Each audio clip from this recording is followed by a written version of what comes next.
कर्नाटकात आणखी एका प्रियकराने तरुणीची हत्या केल्याची धक्कादायक घटना घडली आहे. कर्नाटकात नेहा हिरामेट हत्या प्रकरणानंतर आणखी एका तरुणीची प्रेम प्रकरणातून चाकूने भोसकून हत्या झाल्याने खळबळ उडाली. बुधवारी पहाटे 23 वर्षीय तरुणाने 21 वर्षांच्या तरुणीला घरात घुसून चाकूने भोसकला. तुझंही हाल नेहा हिरामेट सारखं होईल अशी धमकी त्याने दिली होती. पोलिसांनी दिलेल्या माहितीनुसार आरोपी सकाळी 5:30 वाजता मुलीच्या घरात घुसला आणि झोपेतच तिच्यावर हल्ला केला.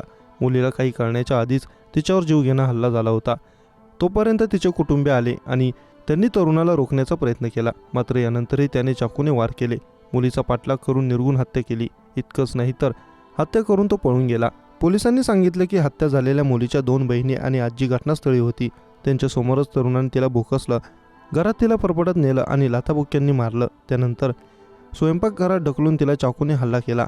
बेंडिगेरी पोलीस स्टेशनच्या हद्दीत वीरपुरा ओनी भागात ही घटना घडली. हत्या झालेल्या तरुणीचं नाव अंजली अंबिगेरा असं आहे, तर खून करणाऱ्या तरुणाचं नाव विश्वा असून त्याला गिरीश नावानेही ओळखलं जातं. गिरीशचं अंजलीवर प्रेम होतं. तो तिला ब्लॅकमेल करत होता. आईवडिलांना न सांगता म्हैसूरला जाण्यासाठी तो दबाव टाकत होता अशी माहिती समोर येत आहे.